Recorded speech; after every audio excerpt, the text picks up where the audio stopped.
Good morning, ladies and gentlemen. Welcome back to another episode here on African Confessions. The following story that you're going to be listening to, it comes from a translation of a message that I received, and the translation of that message, it reads like this.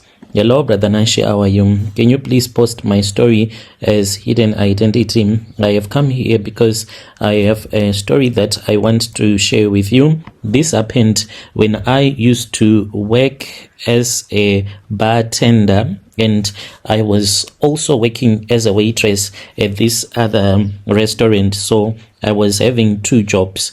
So then there was this other guy. He was Nigerian. He used to come to the bar where I was working, and whenever he would ask for my phone numbers, I'll be like, it's just the same. I won't be able to give you the time that you want because I'm always busy. At that time, I wanted to make sure that I finish my studies because I had failed matric and I had dreams of going to university. Since my parents were poor and I had made a lot of bad decisions when I was still in high school. So I said that now that I am working, I am going to try and correct all the bad things that I had done in the past because I had disappointed my mother. When I was in high school, I was someone that was very bright. In school, the only challenge that I had faced was that there was a lot of peer pressure at the school where I went to, and I was someone that I loved money a lot. So if a guy would tell me that he wants to go with me, and even if I had to give him sex in return, all that I wanted was to take those pictures in a nice restaurant, wearing nice clothes that he would have bought for me. That was all that mattered to me at that time.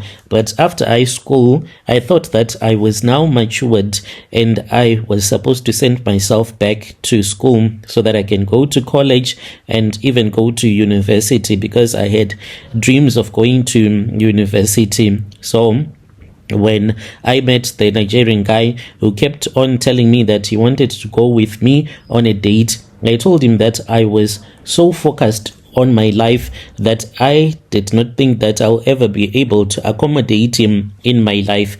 This man, he kept on giving me money almost each and every time. Whenever he would come to our restaurant, I knew that he would give me some money, and it felt so nice when I was around him because the guy, he was a gentleman, and he even told my manager that he was into me, and my manager was the one that gave me the pressure to go on a date with that guy. She said to me, just go with him only once and then you will tell him that you are not interested in him. I went with the guy on a date and he gave me money and I got hooked to his money, and then he started to tell me that he had an addiction of sleeping with women that were around 18 and 19. He told me that any woman that is between 18 and 19, if you find someone, please hook that person up with me. And I was hurt that this guy, he had spent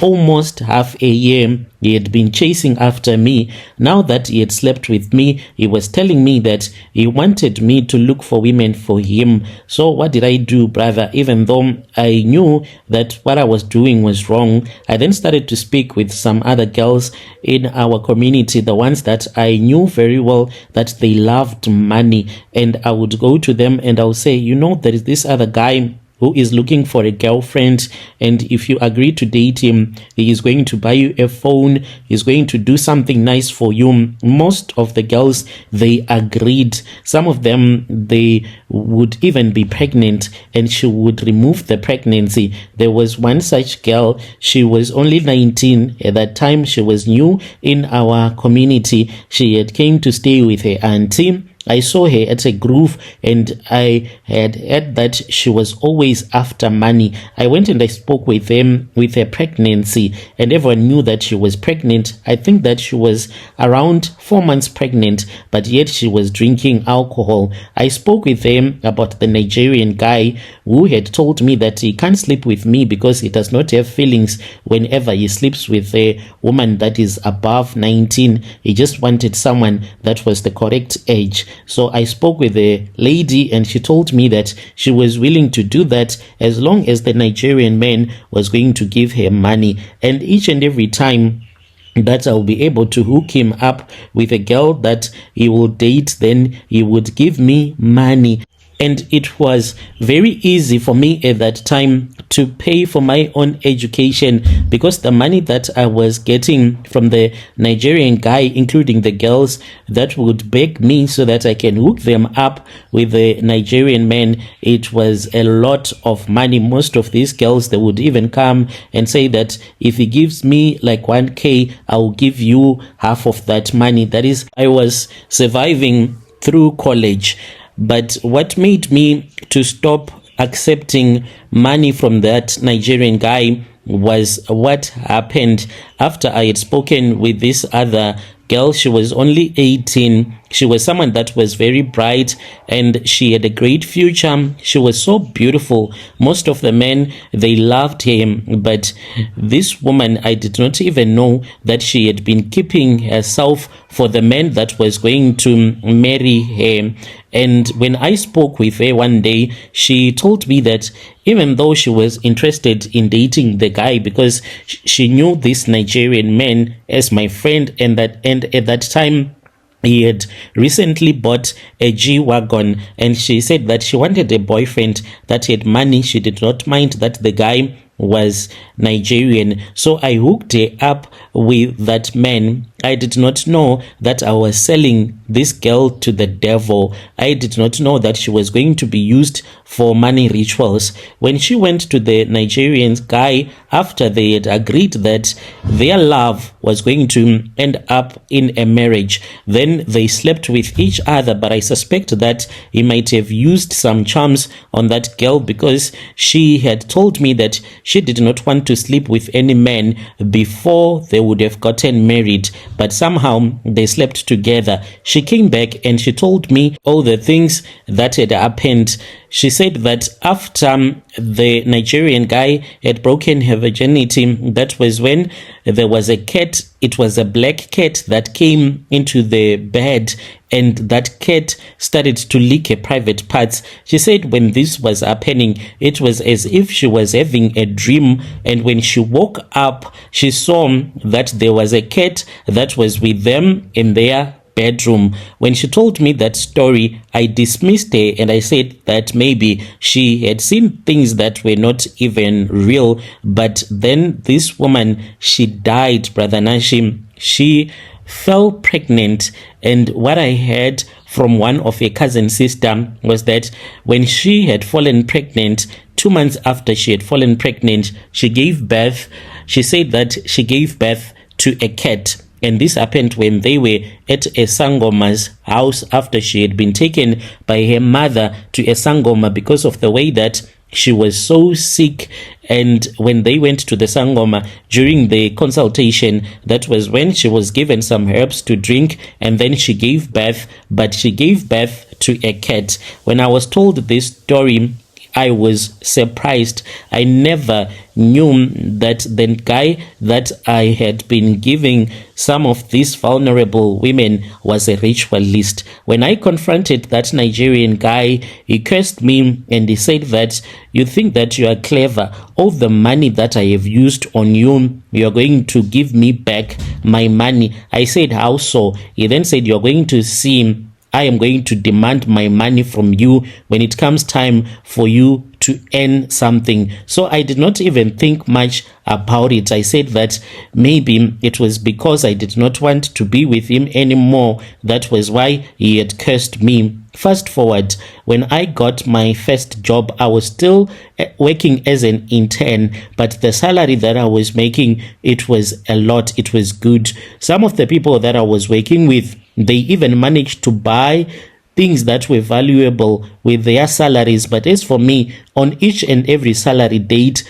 there was always a problem. There was something that was always wrong. My mom will get sick. My sister also gave birth to a child who was a special needs child. So I was the one who was now like a breadwinner in the family. The only money that I could be able to save was money for taxi to go and to come back from work. Even the lunch that I would eat, I would feel embarrassed to eat in front of people. When I started working permanently, I worked for a little while and then I got a vehicle on credit.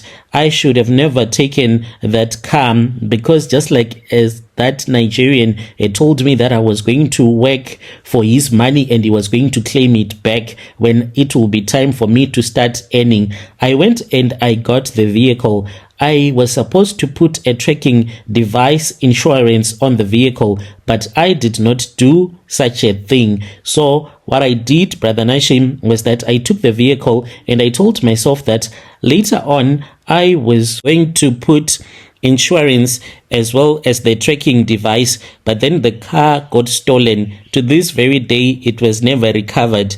One early morning, I woke up and then I was about to go to work. When I went outside, what I saw, it shocked me. My vehicle was not there. I thought that maybe I had parked it outside of the complex, which did not even make sense at all. I then went outside and I saw that my car was gone. It had just vanished. And at the place where I was staying, my mom had even told me about it, because even though it was a complex, but people would just come in and go just like the way that they wanted. My car just disappeared.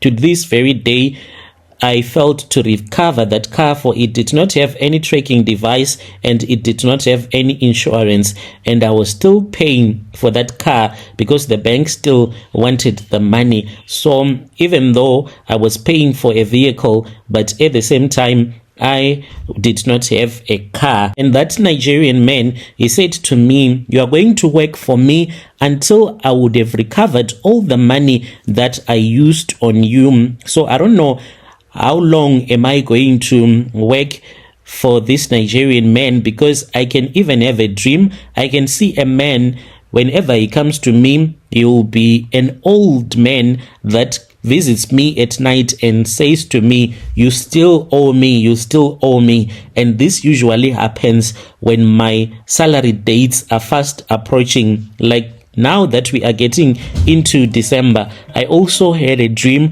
I saw people that were lined up, and these people, they were 31 people each and every day, which means in December I'm going to be losing money. How? So I don't know, but just like what he told me, I'm going to work, but I'm not going to achieve anything in life. I have tried to go to different sangomas, but they tell me the same thing, and they say that I am supposed to find a Nigerian witch doctor. He is or she is the one that can reverse this curse that was placed upon my life.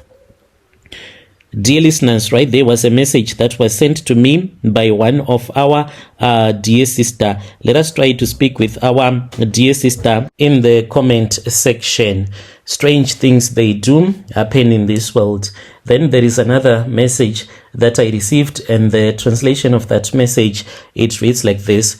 "Hello, Brother Nashi, how are you? Can you please post my story as hidden identity? I am a Zimbabwean man and I am staying here somewhere in a country in Africa. Do not mention the country from where I have sent this message from.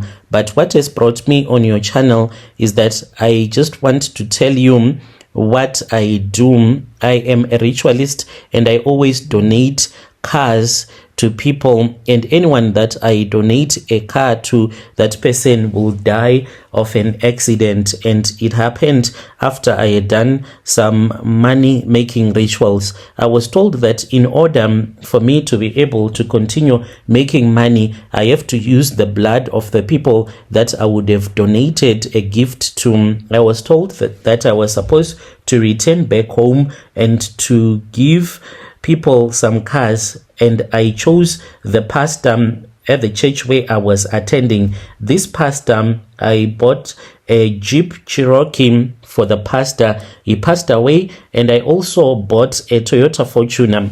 like not these latest Toyota Fortuners, the first ones that came out. I went to South Africa and I bought a Toyota Fortuner, and after I had bought one, that was when I went with it back home and I gave it to this other overseer from our church, and he was supposed to die in an accident, but my witch doctor, he said to me he did not understand what had happened, because that overseer from church, he was supposed to die in an accident, but it seemed as if there was something that was protecting him and he did not die, but the pastor, he died. There are a lot of people that I bought gifts for, some that were my friends, some from church, and other people in general that I knew, and I bought them some gifts, and all the people that I gave money and gifted with big gifts, they all died. To this very day, Brother Nashi, I can't even go back home, because if I want to return back to Zim, then what happens is that all the people that I sacrifice, the moment that I step on the soil in Zimbabwe, then it means that those people that I sacrificed, they are going to connect with me. Their spirit will connect with me, and then they will attack me spiritually and physically. So the witch doctor told me that if I want to live a good life, I have to continue doing the donations, giving the donations to the church, just like what I do, but I am not supposed to return back home. So it always makes me wonder.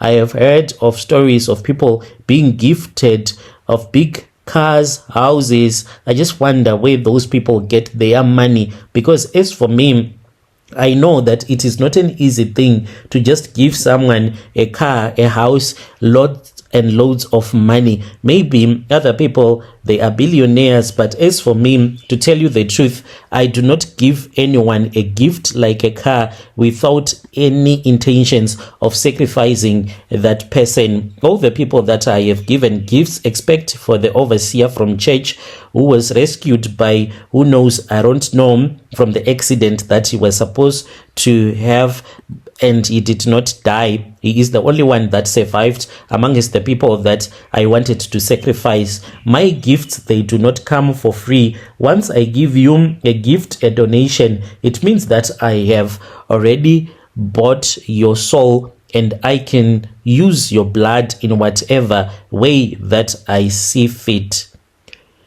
Dear listeners, right there was a narration of a message that was sent to me by one of our dear brother. He was saying that he does not give anyone anything for free. If he gives you a gift like a car, it means that he will come back and he will collect your soul, he will collect your blood, which will be used for his money rituals.